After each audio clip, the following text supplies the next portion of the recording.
Hindi, papatimanda ka, hindi kasi hindi ako pag-usap. Itimanda nyo to. For breaching the contract. Tama yan.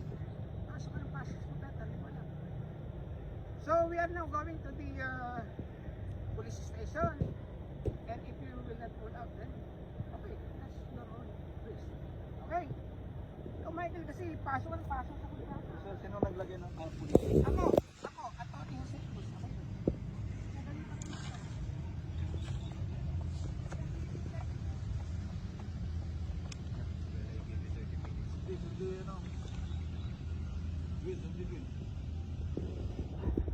Okay. Hindi, hindi.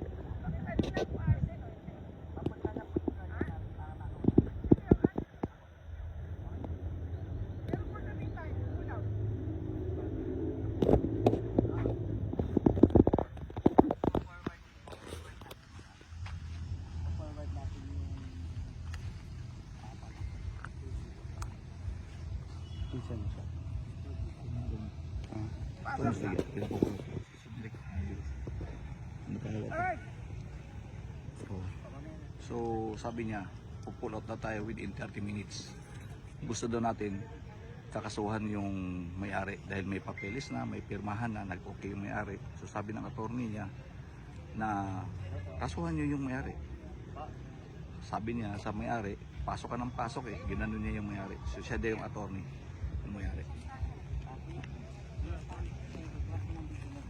May reklamo ako. Attorney Cruz, kailangan na po ng lawyer. Hindi pa wala po po sa Attorney Cruz. Kailangan po ng lawyer na natin. Para Okay. sa atin. Nandito na po yung lawyer. Okay. Tapos na. Okay po. I'm giving them Yes po, attorney. 20 minutes or 15 minutes to pull up. Pag hindi nyo pinaas dito, kakasuhan kayo. Okay po. Tandaan nyo nga, nepe. Okay po. So, nireklamo ko itong mga tao na ito. Pumasok na walang pahintulit dito.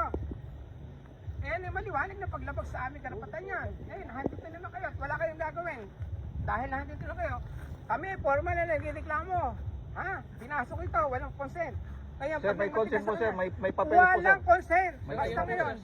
Walang consent. Ilangin mo dinig. Tinanggap niya yung Oh, bayad. you cannot. I'll give it the lawyer ko sa court kayo magpunta. I am giving you now. Pag hindi, pa-arrest sa kanila. Ha? Pull them out. Kung hindi, kakasuhan kayo. Ikaw. Doon lang. Paliwanag sa ano. Sino yan? Ano pa hula natin mamaya, pero dito ba? Inarangan nila ang inarangan nila ngayon. Grabe, takot na takot ang gobyerno. Takot na takot. Ayan po, may larang ko dito. Ayan, malaking truck na yan, mga kababayan. Yan, hinarang talaga nila. Grabe, takot na takot.